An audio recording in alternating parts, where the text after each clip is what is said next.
So good afternoon, everyone, or morning, or in fact evening if you're in that part of the world. Welcome to this launch event for a series of roundtables titled "Mapping the Way to a More Equitable Future for Education." And just to introduce ourselves, my name is Simon Child, and I'm the head of assessment training at the Cambridge Assessment Network. And I'm delighted to be the moderator for this session this afternoon, evening or morning, wherever you happen to be in the world. And I'm pleased to welcome Loic Menzies, who's joined the Assessment Network in a consultancy role as an associate education specialist, and will be convening the roundtable series over the next year. As you can probably see as well, we're also joined by Brooke Wyatt, who's a former teacher and a key member of the assessment network. She's currently a senior manager in assessment training. So we're delighted that you can join us, and we're anticipating a really interesting event today. So what's this session about? Well, in this session, Loic will be introducing some of the key themes and ideas that are going to be explored in the roundtable series. Both to set the scene and to outline some of the key challenges. As you can imagine, it's a very debatable area with lots of questions and lots of ways forward. But in many ways, the aim of this session is to in some ways put the power in your hands. Loic and the network would like to know the areas of most interest to you in relation to this question about equity and the future of education. And we hope this session will, in many ways, help set the agenda. So before we begin, I'll give you a short biography of Loic for anyone that doesn't know him. Loic is the former chief executive of the Centre for Education and Youth, and he's worked in education research, evaluation and policy for over a decade. And he's interested in how different aspects of education, youth services and wider society shape young people's transitions into adulthood. So he's authored high profile reports on issues including youth homelessness, teacher recruitment, and innovative assessment. And he's also editor of a recently published book called Young People on the Margins. Loic was previously a teacher, a youth worker, and tutor for Canterbury Christ Church University, and he's currently researching and writing a second book, How Education and Youth Policy Happens, for Routledge. Just a few housekeeping points before we begin. You can join today's conversation via Twitter if you like, and you can find us on the Assess Network. The Cambridge Assessment Network has just released a new Twitter handle called @AssessNetwork, so you can join that and join us there. And Loic's hashtag account is @Loic Menzies. And we'll be using the hashtag mapping the way throughout the event series. So follow along to join in with the conversation. So in a moment, I'll just leave Loic to introduce the motivations and aims for the roundtable series. And I'll just give you a quick overview of the plan for today. Loic will be presenting some of his ideas for about 20 minutes or so. And once Loic is finished, Brooke will then offer some initial responses, and before we open the floor to questions and discussion with all of you today. The session is being recorded, and it will be posted afterwards on social media, so look out for that if you want to relive the experience. And you're welcome to ask any questions or add your ideas in the to what's being said in the chat box. Many of you are already introducing yourselves, which is great. So you can use the chat function to ask questions and to offer comment. So to do this, go to the speech bubble icon at the top of the screen. Hopefully you can see that as you're looking on the Teams. And all participants will see your questions and points, so just be wary of that. And we'll try and include as many of your questions as possible if we have time. But if we don't have time, we'll try and address some of your questions following the event as well. We're expecting quite a lot of engagement, so apologies if we don't get to your question. Another thing to say as well is if you're happy to clarify or respond to your question using the microphone, we think that would be quite nice to give participants a voice. So if you're happy to, when asking your question, to also re-ask it in using your microphone, just raise your hand using the raise hand icon on the top of the screen as well. And aside from that, to prevent background noise, we'll just keep microphones muted where possible. And we're keen to get your views as to where the roundtable should go going forward. So we're hoping very much with a dialogue with you as to help us set the agenda. And finally, to provide a sense of audience, we would also like you, if possible, to have your camera on if you're willing, have your camera on during the session. Um, as I mentioned before, we're recording the session, so please keep that in mind as you're making your points. And as we, I think that's everything. So I'll just hand over to Loic, and over to you. Brilliant, thank you. And it's really exciting to be here launching this series, which I'm really hoping is going to go to the heart of some of the big issues that will shape the equitability of education systems in the future.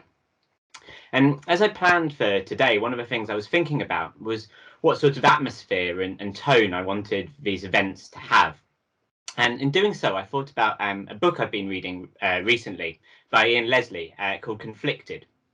And it's a book in which he argues that we need to change our attitude to disagreement. So he thinks that disagreement can bring us closer, that it can sharpen our thinking. And for example, he points to, there's a study from 2019 that was led by James Evans, where he went and his team looked at Wikipedia pages, and they looked at the teams that had put together those pages. And they analysed them and found that the teams that disagreed more with each other were actually the teams that put together the pages that were most highly rated in the end. And one of my hopes for this series of seminars is that they'll actually do a similar thing by helping to bring together quite different perspectives, and that we'll explore those disagreements together in order to find better answers to these big questions around education and equity. So as we embark on this journey together, I really hope that it's one that's going to challenge me and help me to change my mind as I write this book as well over the next year. And it's a kind of tendency I've had throughout my career. I feel quite comfortable with the fact that I've changed my mind many times over it. So I'm really inviting you to help me change my mind further about the direction this seminar might go in and the future of thinking in this area. So I mentioned there the idea of a journey, and that was actually intentional. Because it's an image I want to return to throughout today, but also throughout a series of seminars as we navigate our way through this topic and these different ideas that the seminar series will cover.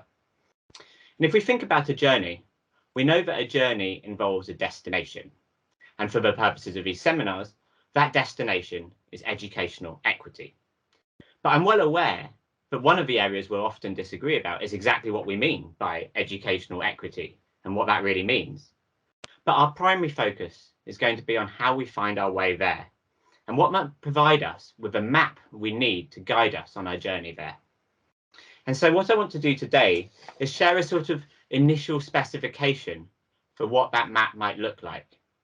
And to do that, I want to use a very personal recent story to illustrate my ideas. And during the discussion, I hope that you'll add in your own ideas about what else we might want to look into. So turning to that story, aside from educational equity, my other big passion is rock climbing. For me, rock climbing is this amazing kind of combination of mental and physical challenge. It's about making good decisions and judgments as you go to keep yourself safe, but at the same time fine-tuning yourself physically so that you can perform at your peak. It's also just something that takes you to most beautiful places. I get to spend my weekends climbing over the sea on sea cliffs or up to summits above the clouds, and it's just an amazing experience to share with different people. But 2 months ago, it all went very wrong for me, and I had a huge climbing accident.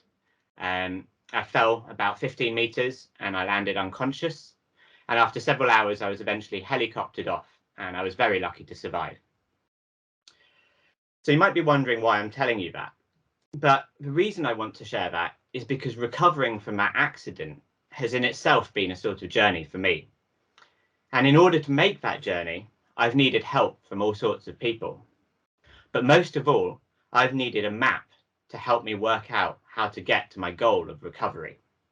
So I want to use that personal journey to illustrate some of the ideas that I want to share today, and to help us to think about what it might look like to reach a far more significant goal of educational equity, and what the map to get us there might look like. So with my accident and my recovery, the raw material for that recovery and that map was information. And there was a risk at one point that gaps in the available information or an over-reliance on certain types of information could have had very ugly consequences for me. By not giving the doctors, the nurses, the physio, my friends and family, and myself the full picture we needed of what had happened to me and what the issues were. What happened was that when my stretcher was wheeled out of a helicopter and into Swansea Hospital, I was quickly rushed in for a CT scan and X-rays, and the idea there was to diagnose what had happened so that we could plan my treatment. Perhaps you're starting to see some of the allusions I want to make here, because those pieces of information, those assessments of my injuries, provided invaluable information. They showed us that the half a dozen fractures that I'd sustained were miraculously stable, and the immediate danger was therefore gone. As a result, one of the doctors suggested that perhaps actually I could go home and continue my recovery there. But luckily for me, I wasn't just being treated by one doctor or one type of specialist. Instead, what we had was a discussion about the information that had been gathered. That involved me, my partner, several doctors with different specialisms.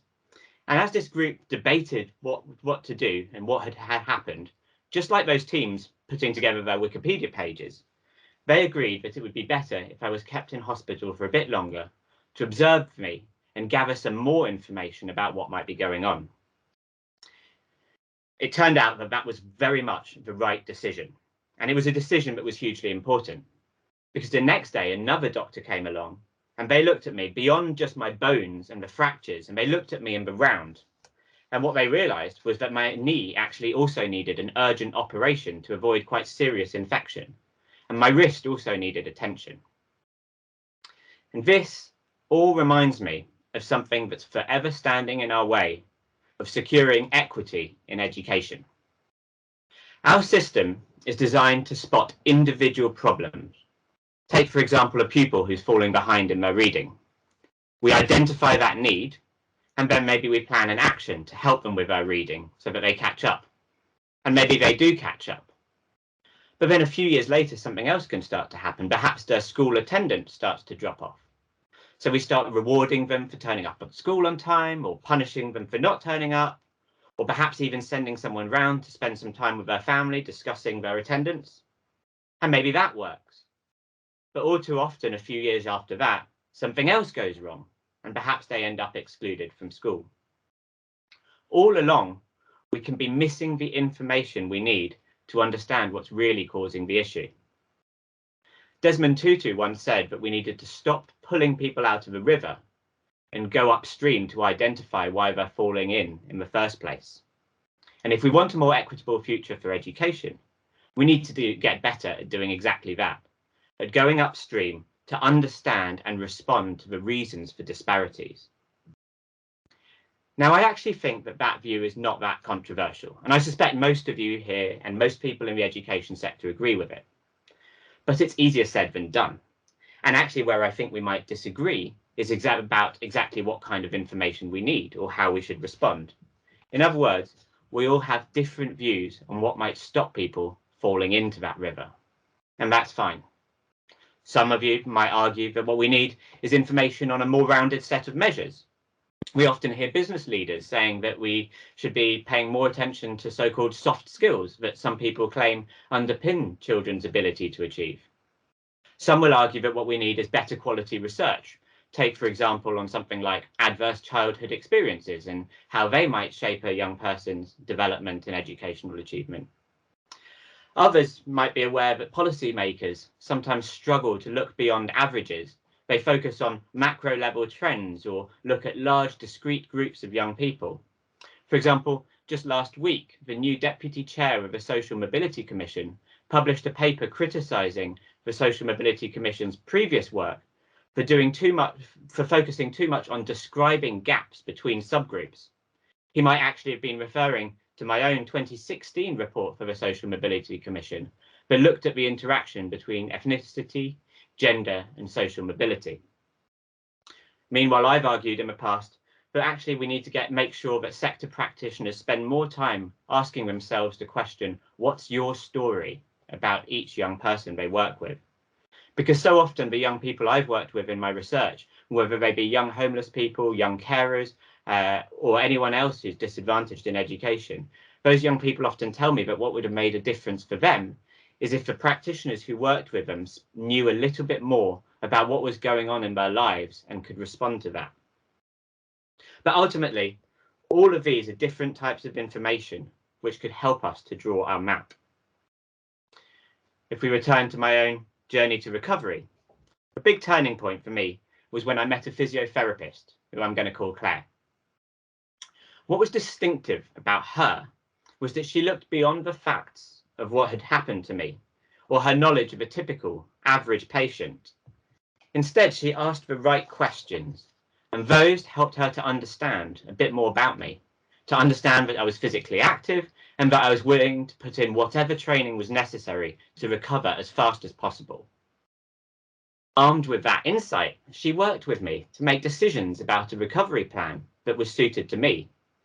And doing so required her to switch between her knowledge of the macro of what works for most people at a societal level and what I needed as an individual. And she brought together those different types of information, which is something we struggle so much to do in education sometimes. And it's something that in my work with policymakers, I often see policymakers really grappling with when they try to make use of research and evidence in education. Secondly, aside from getting the right sort of information so that we can avoid endlessly pulling people out of Desmond Tutu's river, the second thing I think we need to do to map our way to a more equitable future for education is to share information better. So I mentioned Claire there, and when I met her, it was actually 3 weeks after my accident, so just over a month ago. And I was making good progress by then. I was back on my feet with the help of crutches. I was starting to walk, but something just didn't feel right in my leg, and I couldn't work out what it was. But luckily, Claire is a bit of a detective. So she pulled together the various bits of information that had been written down by different doctors and nurses along the way, and she started to piece them together like a jigsaw. And she asked me what had actually happened in that operation on my knee. As far as I knew, they'd just cleaned it out to make sure there wasn't an infection. But actually, no one had really told me after the operation what had happened whilst I was under anaesthetic. And what Claire did was she read those notes carefully, and she spotted an allusion to them having sewn up a bit of my quad muscle. And so she realised that something had happened there too. And so based on having understood that, she prescribed a set of exercises to target that weakness and strengthen it up again. Now, problems with sharing information and coordination, just like that one, riddle our education system as a whole. And when I say our education system, I am not just talking about schools. In effect, we all want to go to the same destination, and each of us have a different bit of expertise to bring to the table. One person might know the coastline, one person knows the mountains, and Desmond Tutu knows the river, and someone else might know the beach. But a map involves putting all of that together. And a great example of that in education is what happens when we look at the primary to secondary school transition. In 2020, I published a report with Oxford University Press, in which we showed that 9 out of 10 teachers believe that the transition between phases highlights vocabulary issues for pupils. This problem arises because of different demands on pupils' vocabulary in the different phases. But a lack of coordination between the two means that pupils aren't always prepared to bridge the vocabulary gap, as we went on to call that report. And the same issue happens when you look at different services. So in my book, Young People on the Margins, I share an experience that was recounted by the head teacher, Jarlath O'Brien. He talks about a pupil called Owen, who'd been excluded from school. But it was only when a hearing specialist from the local authority came round to the school that they realised that actually Owen had been diagnosed a long time before as deaf in one ear. Again, the problem there wasn't with the assessment of the need and that information, it was that that information hadn't been shared. And in my career, I've worked initially as a youth worker, then as a teacher and school leader, then in teacher training, and then in research and policy. But at every stage, my colleagues and I knew a different part of a map, and what we could never really get right was putting that map together. I remember as a youth worker how I could sometimes see a teenager who was confidently addressing a room, campaigning on a social issue, and maybe supporting their younger or more vulnerable peers. But their teacher only knew them as a shy pupil or someone who struggled in class, because they knew them in different settings. Just like with that repair to my knee, that's invaluable information that can get missed when it's not shared. So the potential to bring together expertise and information like that is why I'm excited by certain initiatives in the education sector in England at the moment. So there's a new leadership development programme called Joined Up, which aims to bring together teachers, youth workers and social workers so that they can work together to address some issues, to work with a community to address issues affecting young people in that community. There's another programme called The Difference, in which teachers spend time in alternative provision settings, learning about school exclusion. But I think there are still far more opportunities to do things like this. I remember my own training as a secondary school teacher, in which the amount of time I spent in a primary school was measured in hours, not in days or weeks. And similarly, it was years after I think it was, a year after I left teaching that I first spent a decent chunk of time in an early years setting. So during one of our upcoming seminars, I'd like to explore how much movement and sharing of information we can or should be having between things like primary schools and secondary schools, between special schools and mainstream schools, and other settings like that. And I'm sure it's an area that many of you will have insights to share on and experiences from your different contexts. So, as you can tell, Claire's help has been hugely important to me in the last month or so, but there are all sorts of other ways that my journey has been made easier. So I want to finish today by arguing that in order to map a way to a more equitable future for education, we need to reduce the distortion that makes equitable outcomes so hard to achieve. At the hospital, I was told I was unlikely to get a physiotherapist appointment because they were just so busy. But it turned out that I was lucky, and my GP surgery had a special arrangement where they had their own physiotherapists on hand, one of whom was Claire. On top of that, I know that I've got a job that gives me the flexibility to put time into my recovery, to do the training and exercise that I need to help me get my way to recovery. I also started with good foundations, being lucky enough to be generally fit and healthy. But if we look at something like the unequal way that the COVID pandemic has affected pupils' education, we can see that there's a lot in common there. When the pandemic hit, the government rapidly put in place funding for something called the Oak National Academy, which is a groundbreaking online school. More slowly, but eventually, they realised that exams could not go on as usual either, and they put into place some sort of plan which they hoped would secure some sort of equity. But despite these efforts, the journey towards equity involves navigating a whole set of other obstacles, and it soon became clear that the government had vastly underestimated the scale and impact of issues like the digital divide. They had used information from the organisation Ofcom, who had initially estimated that 1 million families and their children lacked access to a device or connectivity. The problem was that they based their calculations on one device per house, which anyone trying to work from home with several children rapidly realised was a non-starter. On top of that, it became clear that not all devices are created equal. Some recent research from Oak has shown that pupils who access lessons on a mobile phone, on a laptop, spend 4 times longer in their lessons than those accessing them on a tablet, and 5 times longer than pupils who have to access their lessons on phones. And given that, it's abundantly clear to everyone that access to education has varied hugely over the last 2 years. And that has driven ever greater calls for this to be taken into account in exams, on the grounds that that's necessary to guarantee fairness. But doing that only serves to illustrate these unresolved tensions about what fairness actually means when it comes to educational outcomes. Clearly, divergences in the home learning environment are nothing new.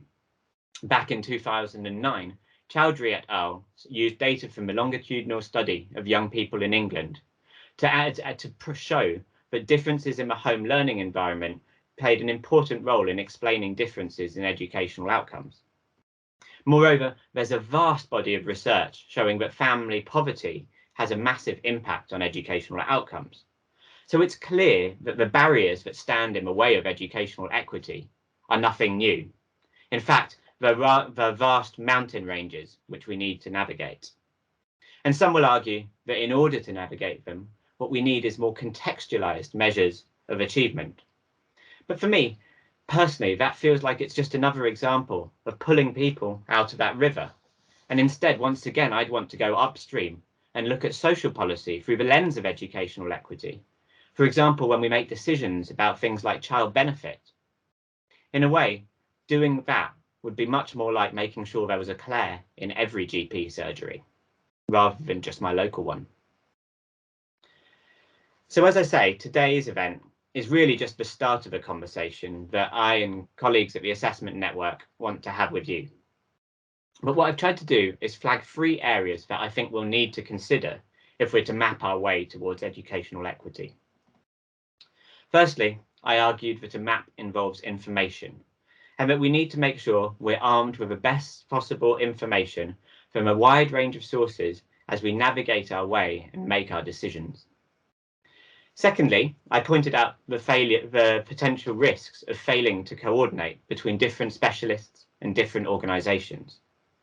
And thirdly, I drew attention to the many obstacles that we'll need navigating on the way, factors that can make it harder for pupils to progress, or which could mean that our assessment of their achievements is skewed by circumstances. But my hope is that you will join in by exploring each of these questions and suggesting others as we go into them in greater depth over the course of the next year. And I'm looking forward to gathering your thoughts and ideas along the way, including on the many different tensions and different viewpoints that I've started to introduce today. It's that 2 months ago now since that accident, and 6 weeks since I took my first steps after the accident, which I did on a Zimmer frame. And I remember that moment because there was a lovely lady in the hospital ward, and she decided to stick some sweets to the window at the end of the ward, so that as I went along on my Zimmer frame, I could see them and they were my prize at the end. And as I got to them, the whole ward clapped and cheered. And it was this really special moment. And tomorrow is going to be the first time that I try to go back to the climbing wall. So it's navigating the challenges along the way has been really tricky at times, but I've had the benefit of this solid route map. Generally, I've had clear information. I've been supported by incredible professionals, all with different specialisms and an amazing network of family and friends. And I've been lucky enough to have a path that's relatively free of obstacles, which is, as a result, is why I hope to make a full recovery by Christmas. But my hope is that our discussions over the course of this seminar series will map out the way on a far more important, but also far more challenging journey, which will ultimately offer us the key to all young people being freed up to write their own life story. Oh, thank you so much, Loic. Really, I wanted to first thank you for sharing such a personal story with us. I think that that's really helped me draw some really meaningful parallels, not just for the individual along their map that needs to be put together for their success in education, but also the bigger picture at a higher level, and where policymakers need to gather all of the right information from many sources to consider how it all fits together. And ultimately, it's made me realize how lucky you were to be in a situation where you were able to be in a position to be a part of that map as well. You provided your own information, and it's made me think about I suppose, the young people who I've taught in the classroom over the years, and how much they get to be a part of their own map, and how much their parents get to be a part of it as well. So it was quite a story, one that I'm very pleased to hear that you're coming out of successfully, but it has actually brought together quite a few thoughts for me, and where I think we'd like to go within this seminar series. So you've done a brilliant job of framing that. Thank you. Yes, you've been very fortunate to work with such a great number of professionals. And Claire, or the person who you call Claire, definitely stuck with me, and her ability to not just look at the notes and your test results, but to look at that wider picture. For me, the Claire really parallels for me how important it is for our teachers to be empowered to do the same thing. And I think you and I, both having been teachers in the past, maybe I'm a little biased there, but how important it is for us to invest in our teachers to ensure that they feel that they have those skills and they're supported and empowered to make their assessments and their judgments. And that needs to be supported on a higher level so that the whole picture can be gathered by a team of experts, doing the best for the individual, but also for the wider picture as well for all the children. You mentioned something else again, as a parent and as a teacher. Again, I think I am probably a little biased, but it really resonated me, which is about the sharing of information. Obviously, in addition to those transitions that we expect between primary and secondary, there are also some unexpected transitions for some young people. And it could actually be particularly those young people on the margins that you've spoken about to us. It could be that there's a change in circumstance at home, or there's some behavioral difficulties at a particular school. There's so many number of reasons why people need to move schools throughout their journey. And actually, even more so for them, I think that sharing of information is so important. I've seen firsthand at how a young person can thrive in a new situation. You know, that fresh start is so important. But you don't want to lose all the information gathered prior to that fresh start. So that, you know, a few months later, when things start to emerge or little symptoms start to happen again, that you don't lose all that rich information you had about a young person leading up to that point. In the same way that if your knee starts to niggle you in a year's time, you'd want to go back to Claire and your GP surgery where they know your story. So you're not starting from scratch. Would lose a lot of valuable time, wouldn't you? Um, so as you've said, we probably agree a lot in this room of what I can see, over 100 people from all over the world. I've been looking at the comments and it just makes me smile to see us tuning in from lots of different places. That's fantastic.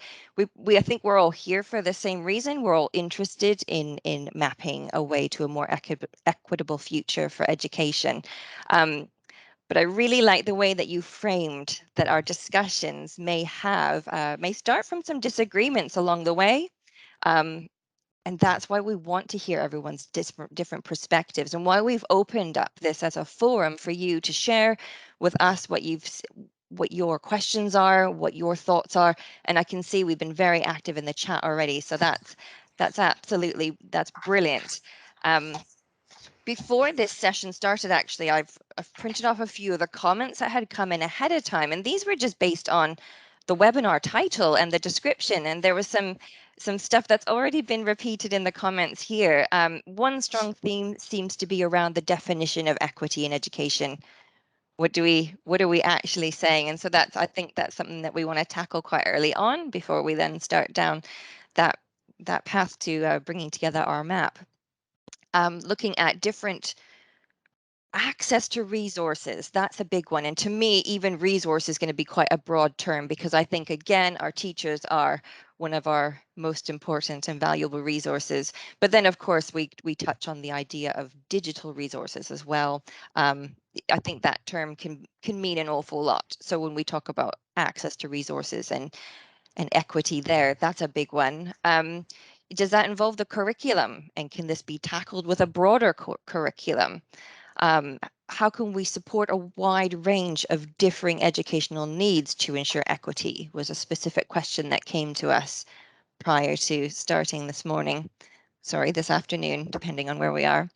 And how can we account for the differences in parental engagement? So I don't know, maybe that's a resource as well. Maybe what we have, not just in schools, but at home, the support we're given, all of that ties in together. That was just one theme I picked out of the spreadsheet of comments that had come in early on. I know Simon's been watching the chat a little more closely as well to bring out some of the other themes. But I guess today's session is just to start that conversation, to open the floor, to get the discussions going, to start a bit of a debate. We won't have all the answers today. I definitely won't be promising that, but it is just part of getting that discussion going to put together the map, as you've so eloquently framed for us. So yeah, thank you so much for that, Loic. Thank you. Looking Yeah, forward to the discussion. yeah. Thanks, Loic, and thank you, Brooke, for that summary of as you mentioned. There were some questions and comments that came into us before the session, and you picked up on those themes really nicely. And I think they're being reflected very much in the chat. So what we wanted to do for the rest of this session is to open the floor to the discussion that's going on in the chat, and maybe bring some people in to share their perspectives as well. And the first question that came in quite early, well, it wasn't really a question, it was more a comment that I think it would be useful for people to discuss, is that idea of disagreement that you mentioned at the beginning, that we will disagree about, for example, what equity actually means. And Shelley asked the question, is there a shared understanding about equity? So that's possibly something to quickly discuss, or to lead into the future sessions. But this idea of disagreement, and that actually being a healthy thing, preventing the silos forming, and sort of different ideological positions perhaps sort of wrestling against each other and not really talking to each other. And it was a comment that Mike said, and others, and this idea to empathize with others as well. I was wondering if you had any thoughts about that, Loic, the process of how disagreement and discussion about this very difficult issue can be taken forward, so the dialogue is powerful. Yeah, I think there's for me, I think, well, firstly, I recommend reading this book by Leslie about this question, because he offers some really helpful guidance to everyone on this one. I think some of what's important there is that willingness to change that I think is flagged up, and that's why I began today by saying that I go into this fully recognizing that some of the discussions we have here will no doubt change my mind. And if you questions like those that have been put today in terms of what does equity in education mean, that's such a controversial question and such a difficult one that I'm constantly adapting my view on that. And I think when we have a disagreement, we all need to go into it with that open mind, but also think about how we frame our points such that we recognize where people are coming from in their points. So I think it's actually quite helpful if whenever any of us say something, we explicitly reflect on what has shaped that view, and be open about that, and be ask follow-up questions that are not just about battling the ideas, but also understanding how someone has come to believe that something is true. So understanding what's giving rise to those different viewpoints can make it much easier to do that. Yeah, that brings me to an anecdote really that I had so I work in assessment professional development, so I'm usually talking about assessment and the positives of it for different reasons. And I came across somebody that was very anti-assessment and said that they just thought that there should be no assessment at all in their particular school system. And I actually asked them, or sort of walk them back through the reasons why they got to that particular belief or that particular value about the role of assessment in things like establishing equity. And really what it fundamentally came down to was that her own personal experiences of assessment, she in this case it was in mathematics, she'd experienced what she would consider to be a poor validity, an assessment that was very poor in terms of validity. So extrapolated that idea out that, with the irrelevant assessment, and it wasn't an enjoyable experience for her as a student and so on. And that sort of presented itself or manifested itself in terms of her overall view about the role of assessment. And I think that's kind of an example of that idea of seeing where the perspective has come from, where the belief has, and discussing it in an open way like that. There was one question that was from John Fowler that has had quite a few likes, and I thought that it would be a good one to share as well, that I think others have mentioned. So do you think that equity in education can be achieved without at the same time achieving equity in society? I was wondering about that kind of mirroring effect of the two. I was wondering what you thought about that, Loic. Yeah, this is a perfect example of one of those ones where I think my views have gradually changed over time. So I think I became a teacher very much with an idealistic mindset that education could and should change everything, and that education came first and beyond everything else, and that all we needed to do was really just go into it with that passion and that determination that education should overcome everything. And I still believe that amazing teachers can do amazing things, and that you know, we can all succeed against the odds. But I think I've become more aware of the fact that we're kind of swimming against the tide where there is social inequity. And I think there have actually been some very good studies that show the very causal relationship between poverty and poor educational achievement. And there have been actually quite a lot of studies that have actually tested how, you know, reducing poverty, family poverty, improves educational outcomes.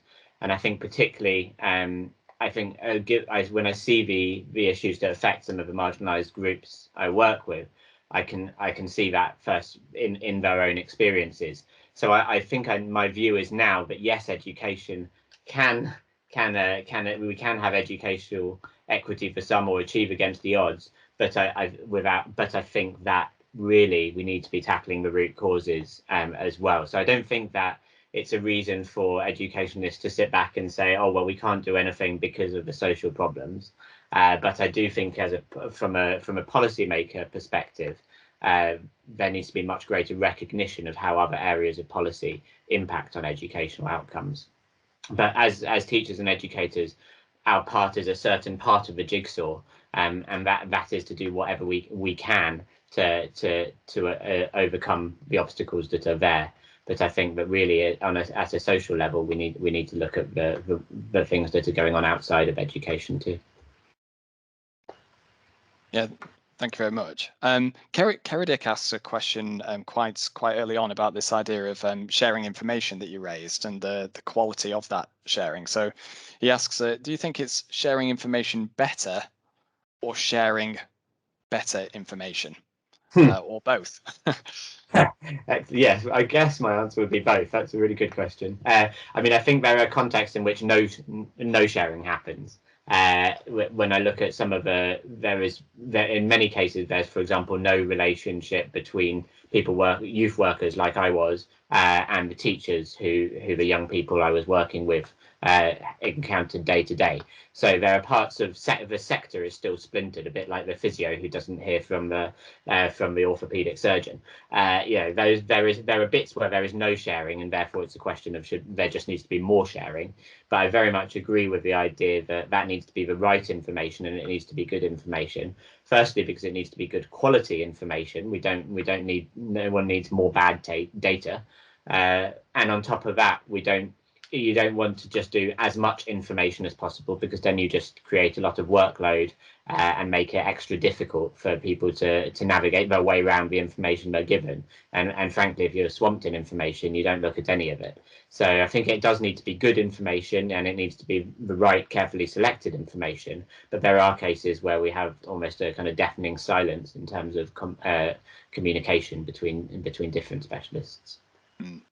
Yeah, and what you've just said there has left a kind of flurry of comments that have come through from Mike, Charles, and others. So he said, Mike said, information sharing is only worthwhile if the format is such that they can actually use it. If you're talking different languages, then the information will never actually be used. And I think that's for assessment in particular, that's a key thing. So we often describe what the use is intended to be for a particular assessment, but then it may get diluted by other different uses that get introduced, often maybe to do with, you know, a diagnostic assessment that suddenly becomes used for accountability, you know, that kind of mixing of purposes of particular assessments, and that reduces perhaps teacher trust in that particular assessment and how it's intended to be used. So I think that's an interesting point from Mike. And Charles, similarly, is that who decides what good information is? And again, just to draw on the assessment side of things, and that's often related to the validity or the validation of your particular assessment or your evidence gathering that you've done as part of that. That's often a difficult thing to do, but it's and quite time consuming. But obviously for highly validated assessments, such as ones run by Ken, for example, there's a bit more evidence around that for us to have a degree of security. I think there's also something there around interaction. So I pointed to a couple of examples of joint working, those sort of leadership programs like Joined Up. And I think there what you have also is you have a closer interaction between the specialists. So it's not just a handing over the information. In fact, the specialists from different fields are working together to decide what information would be useful. And in fact, basing that on the particular community. And so it's learning together, and it's piecing that together, making those decisions together. Because in a way, certainly in the English education system, schools are generally the senior partner, the best funded of the different specialists, whether they be youth workers or social workers or whatever. Schools often are the ones who dictate what type of information is available. But actually, if you have those specialists working together to work out what information is useful to everyone and how that should be shared, then I think you can make sure that information works for everyone. Yeah, thank you.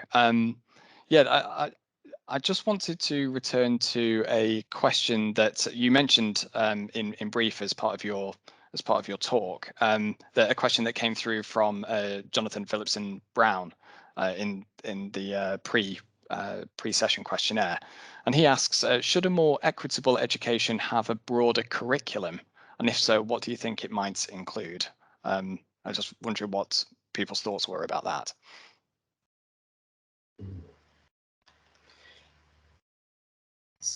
And Jonathan, feel free to unmute your mic and join in if you like. Yes. As you're there on camera, thank you for that. Oh, you're muted at the moment. Oh, perhaps it won't actually allow. Oh, there we are. There we go. Sorry, I couldn't originally. Yeah, sorry. Thank you very much for your presentations. It's really interesting stuff, and it's a hugely it's great. It's a hugely ambitious topic, isn't it? This, but yeah, I wonder whether we shouldn't have a broader curriculum in our schools. Maybe it should include such things as emotional literacy and well-being, social skills, physical well-being, including education in sex and relationships. Should it include practical skills, just cooking? Could cooking be incorporated into chemistry? Would that make chemistry more relevant, or is chemistry only for people who are going to go to university and continue with chemistry? Should our education include things like direct contact with nature, and the opportunity and ability to interact with the local environment?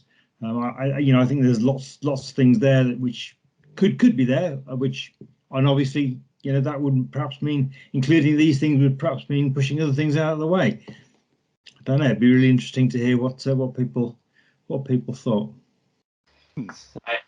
Great question. So for me, I think the clue in what you were saying there is that last point you said about what gets pushed out, because I think the world is an interesting place, and there are all manner of things which I would love every child to learn and experience, and the list can grow forever. I think someone used to put together an annual list of everything that everyone had said should be included in Ofsted or the curriculum. And so I think the question is it's very easy to think of what we think should be included. It's harder to choose what shouldn't be included. And there are choices to be made, because if you have an overloaded curriculum, firstly, you lose the autonomy for teachers to decide what they want to cover and what they're skilled to cover. And secondly, you cover everything in a bit of a lack of depth.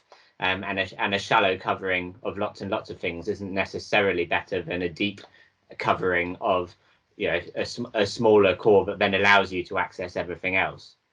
So I think there are probably some very difficult choices to be made, and they're not based on saying I don't think this thing matters. They're based on I think there are other things that if you learn those things, then it will make it easier for you to learn those other things afterwards, or to experience those things, or to have access to those things. So I don't think there's easy answers on that, but I think we do need to be very wary of overloading things. And of covering things too lightly. And I guess that's why I think we need to distinguish between a national curriculum and a school curriculum, or a teacher's curriculum, or a curriculum in a discipline. And I don't think that the school curriculum and the teacher's curriculum should necessarily be the same as the national curriculum. A national curriculum should specify a smaller core, but leave space for teachers and schools to cover other areas.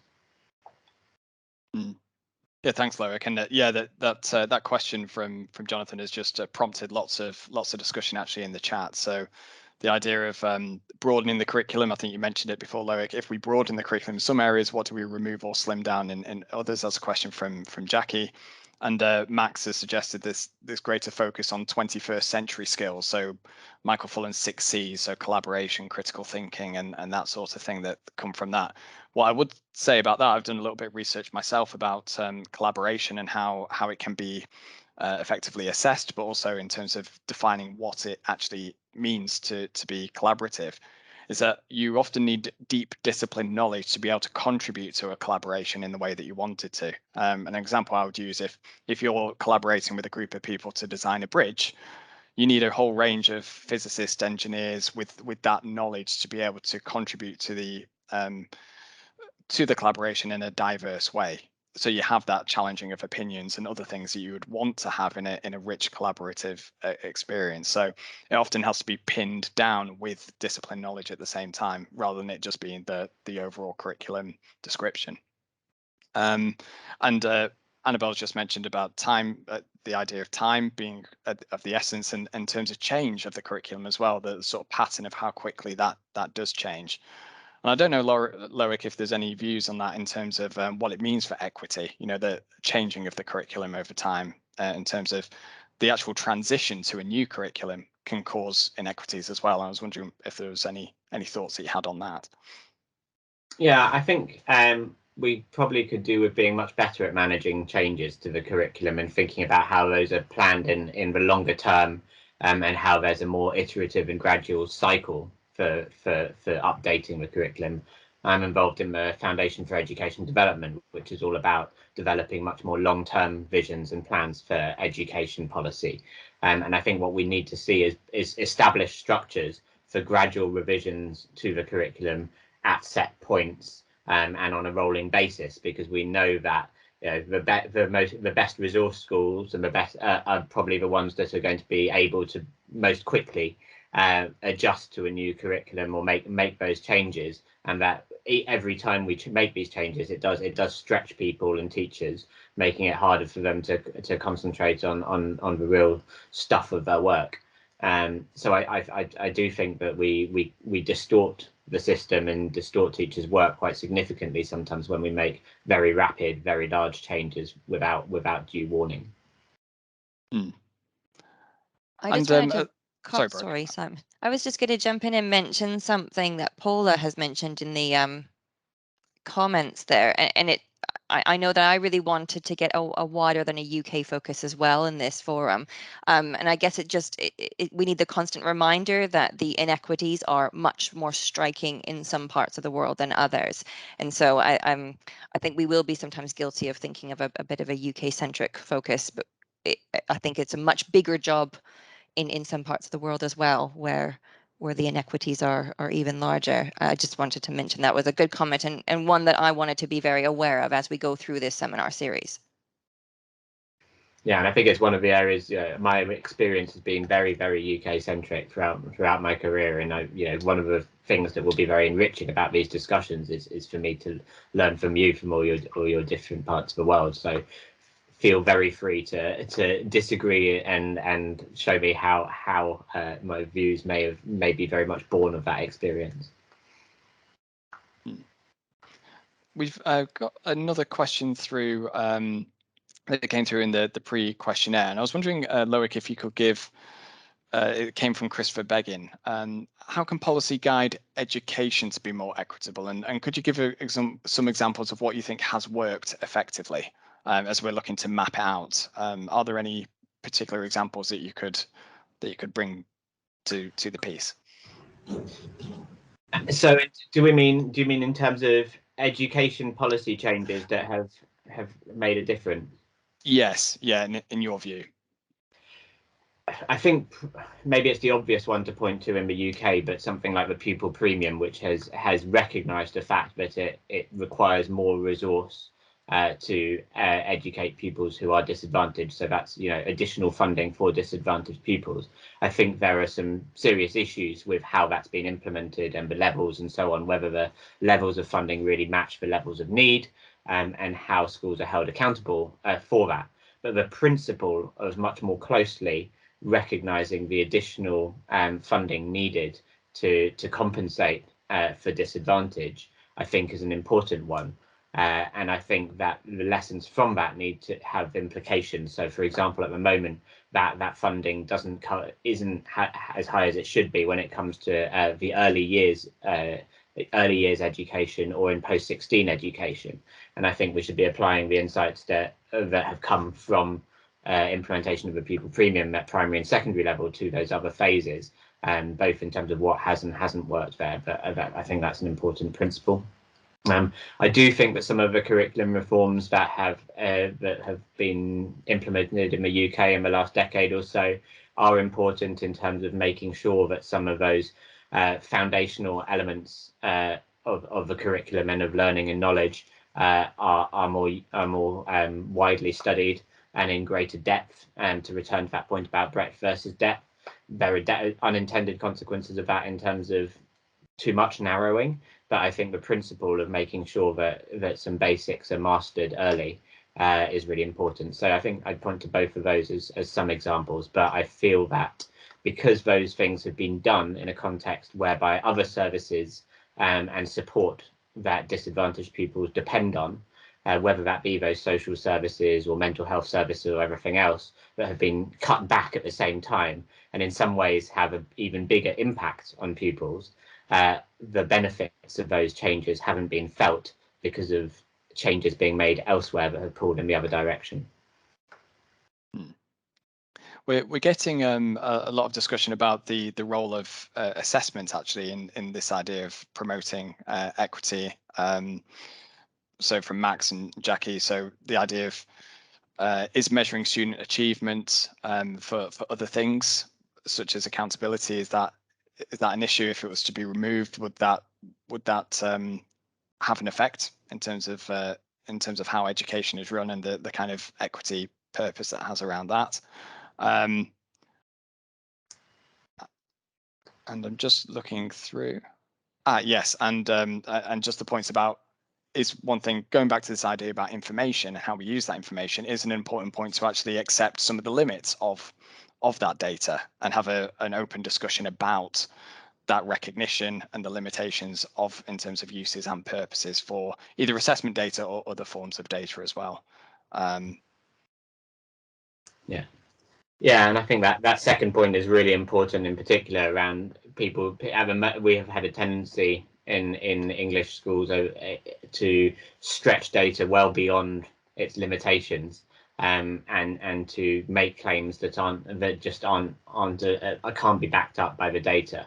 And I think a greater awareness of the limitations of data, and including assessment data, will allow particularly school leaders to lead in a much more nuanced way. Great. Well, the time has flown by, but we've only got a couple of minutes left in the session, so I'm forced to wrap it up there. I can see that comments are still coming in, so one thing I'd want to encourage everyone to do is to keep this debate going, both on Twitter and so on, but also in the future sessions. I'm just going to share my share my screen, just to show you a couple of different ways that you can get involved in the conversation going forward. And just before I do that, I'd just like to thank Brooke, Loic, and all of you for your participation. It's the speed that the session's gone in my head anyway is, I think, an indication of how interesting it's been, and the different perspectives coming through from the UK and around the world, which is fantastic. So I encourage you to join the conversation on social media. So as I mentioned before, we've got our Twitter handles and hashtags. There's also the Cambridge Assessment Network on the LinkedIn, so just search for that and you can find our group on there, and you can keep the conversation going that way, which would be great to see what you think.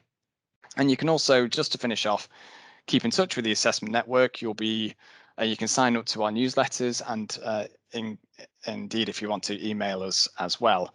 If you sign up for the newsletters, you'll obviously find out more about the future sessions that Loic has planned and what the ambitions for those specific sessions are, as we go drill down into more detail for how we can set up a more equitable future for education. And I'll just stop sharing there as we just tick over to 1:30 UK time. And just to finish off, thank you again for your participation, and we look forward to seeing you in the next months as we put the sessions together. Thank you very much.